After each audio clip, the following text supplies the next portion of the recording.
محترم سامعین کرام، حیات الصحابہ جلد سوم صفحہ 57 میں ہے۔ حضرت انس بن مالک رضی اللہ تعالیٰ عنہ فرماتے ہیں، ہم لوگ ایک سفر میں حضرت ابو موسیٰ رضی اللہ تعالیٰ عنہ کے ساتھ تھے۔ انہوں نے لوگوں کو باتیں کرتے ہوئے اور فصیح و بلیغ گفتگو کرتے ہوئے سنا تو فرمایا، اے انس، مجھے ان کی باتوں سے کیا تعلق؟ آؤ ہم اپنے رب کا ذکر کریں، کیونکہ یہ لوگ تو اپنی زبان سے خال ہی اتار دیں گے۔ پھر مجھ سے فرمایا، اے انس، کس چیز نے ان لوگوں کو آخرت سے پیچھے کر دیا اور کس چیز نے انہیں آخرت سے روک دیا؟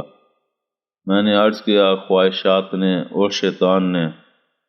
حضرت ابو موسیٰ رضی اللہ تعالی عنہ نے فرمایا، نہیں، اللہ کی قسم نہیں، بلکہ انہوں نے اس وجہ سے آخرت کو چھوڑ دیا کہ دنیا تو سامنے ہے اور آخرت بعد میں آئے گی۔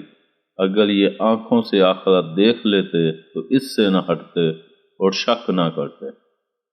امید ہے آپ کو ہماری یہ ویڈیو پسند آئی ہوگی۔ پسند آنے کی صورت میں لائک کریں، کومنٹ کریں اور شیئر کرنا مت بھولیں۔ ملتے ہیں اگلی ویڈیو تک، اللہ حافظ۔